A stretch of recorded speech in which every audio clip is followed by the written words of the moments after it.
History, arguably the single most important cultural property. It is the great unifier of all societies, from classical to contemporary. It is happening all around us, every second, every minute, every hour of every day. A conspiracy of coincidence. It creates the contextual understanding of events that affects our lives.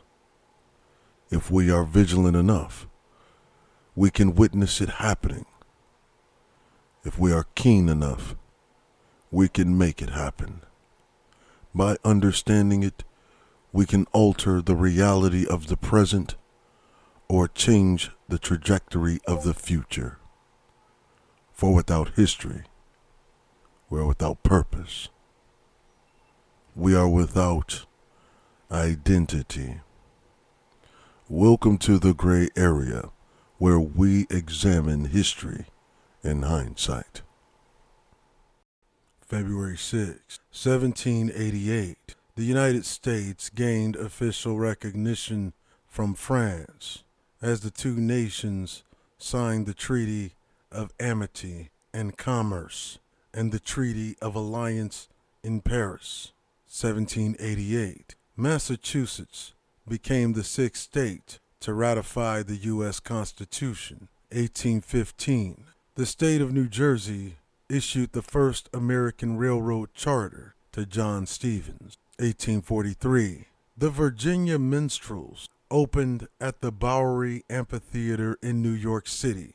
It was the first minstrel show in America. 1899, the U.S. Senate ratified a peace treaty between the U.S. and Spain. 1900, the Holland Senate ratified the 1899 Peace Conference decree that created International Arbitration Court at The Hague. 1937, K. Elizabeth Ohi became the first Japanese woman lawyer when she received her degree from John Marshall Law School in Chicago, Illinois. 1952, Britain's King George VI, the last king of England, died.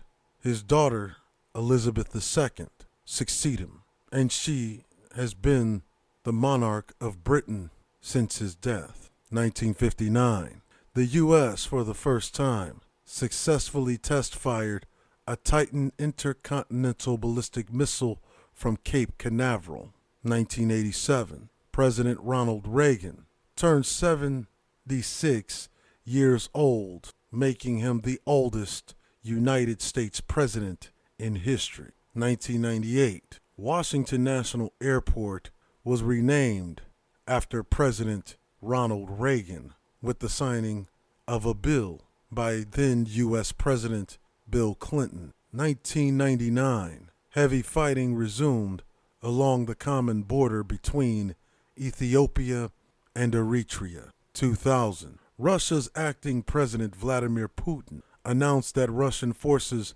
had captured Grozny, Chechnya. The capital city had been under the control of Chechen rebels.